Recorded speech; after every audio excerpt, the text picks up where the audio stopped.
ನಮಸ್ತೆ. Potato cheese ball ಹೇಗೆ ಮಾಡೋದು ಅಂತ ನೋಡೋಣ. ಮೊದಲಿಗೆ ಒಂದು ಮಿಕ್ಸರ್ ಬೌಲ್ಗೆ ಬೇಯಿಸಿ ಸ್ಮ್ಯಾಶ್ ಮಾಡಿ ಇಟ್ಕೊಂಡಿರೋಂಥ ಆಲೂಗಡ್ಡೆ, ಈರುಳ್ಳಿ, ಕೊತ್ತಂಬರಿ ಸೊಪ್ಪು, ಶುಂಠಿ, ಬೆಳ್ಳುಳ್ಳಿ, ಹಸಿರು ಮೆಣಸಿನ್ಕಾಯಿ ಪೇಸ್ಟ್, ಸ್ವಲ್ಪ ಚಾಟ್ ಮಸಾಲ, ಚಿಲ್ಲಿ ಪೌಡರ್, ರುಚಿಗೆ ಉಪ್ಪು, ಸ್ವಲ್ಪ ಬ್ರೆಡ್ ಕ್ರಮ್ಸ್ನ ಹಾಕ್ಕೊಂಡು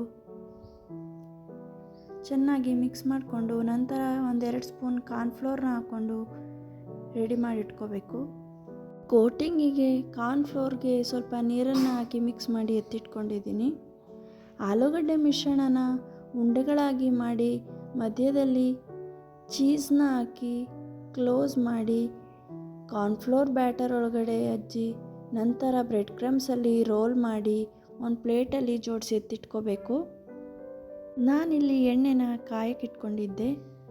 ಮಾಡಿಟ್ಕೊಂಡಿರೋವಂಥ ಪೊಟ್ಯಾಟೊ ಚೀಸ್ ಬಾಲ್ಗಳನ್ನ ಎಣ್ಣೆ ಒಳಗಡೆ ಹಾಕಿ ಗೋಲ್ಡನ್ ಬ್ರೌನ್ ಕಲರ್ ಬರೋವರೆಗೂ ನೀಟಾಗಿ ಫ್ರೈ ಮಾಡಿಕೊಂಡು ಸಾಸ್ ಅಥವಾ ಗ್ರೀನ್ ಚಟ್ನಿ ಜೊತೆ ಸರ್ವ್ ಮಾಡಿದ್ರೆ crispy and spicy potato cheese ball ready.